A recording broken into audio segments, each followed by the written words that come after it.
एक छोटे से कस्बे में शिवम नाम का एक लड़का रहता था। बचपन में ही पिता की मृत्यु हो जाने के कारण परिवार की आर्थिक स्थिति बड़ी दयनीय थी। शिवम की मां कुछ पढ़ी लिखी जरूर थी, लेकिन उतनी पढ़ाई से नौकरी कहाँ मिलने वाली थी। सो घर घर बर्तन मांजकर और सिलाई बुनाई का काम करके किसी तरह अपने बच्चे को पढ़ा लिखा रही थी। शिवम स्वभाव से थोड़ा शर्मीला था और अक्सर चुपचाप बैठा रहता था। एक दिन जब वो स्कूल से लौटा तो उसके हाथ में एक लिफाफा था। उसकी माँ को लिफाफा पकड़ाते हुए कहा, माँ, मास्टर साहब ने तुम्हारे लिए चिट्ठी भेजी है, जरा देखो तो इसमें क्या लिखा है। माँ ने मन ही मन चिट्ठी पढ़ी और मुस्कुरा कर बोली, बेटा, इसमें लिखा है कि आपका बेटा काफ़ी होशियार है।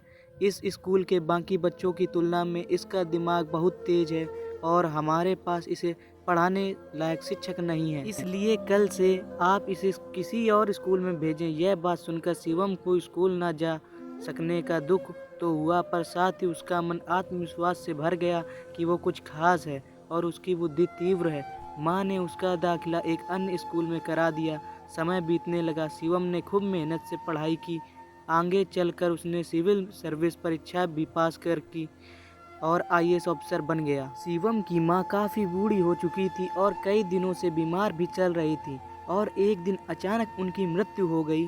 शिवम के लिए ये बहुत बड़ा आघात था। वह बिलख बिलख कर रो पड़ा।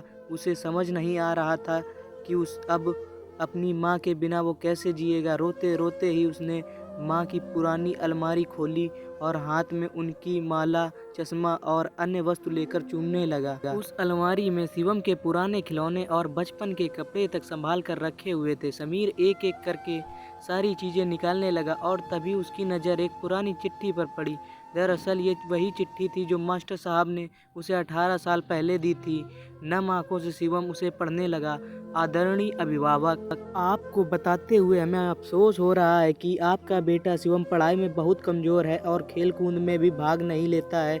जान पड़ता है कि उम्र के हिसाब से शिवम की बुद्धि विकसित नहीं हो पाई है, अतः हमें इस अपने विद्यालय में पढ़ाने में असमर्थ हैं। आपसे निवेदन है कि शिवम का दाखिला किसी मंद बुद्धि विद्यालय में कराएं अथवा खुद घर पर रखकर इसे पढ़ाएं। सादर प्रिंसिपल। शिवम जानता था कि भले अब उसकी माँ इस दुनिया में नहीं रही हूँ, पर वो जहाँ भी रहे उनकी माता, उनका आशीर्वाद सदा उस पर बना रहेगा।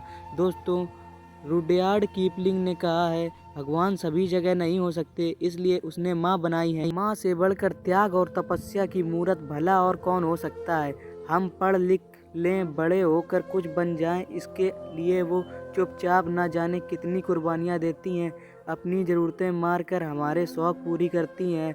यहाँ तक कि संतान बुरा व्यवहार करे तो भी माँ उसका भला ही सोचती है। सचमुच माँ जैसा कोई नहीं हो सकता। तो गाइस यार, बस एक ही चीज कहूंगा कि अगर ये वीडियो आपको जरा सी भी अच्छी लगे तो प्लीज यार इस वीडियो को लाइक करना, और जिन लोगों ने पहले से सब्सक्राइब कर रखा है उनको दिल से सलाम, और जिन्होंने सब्सक्राइब नहीं किया है वो प्लीज चैनल को सब्सक्राइब कर लें।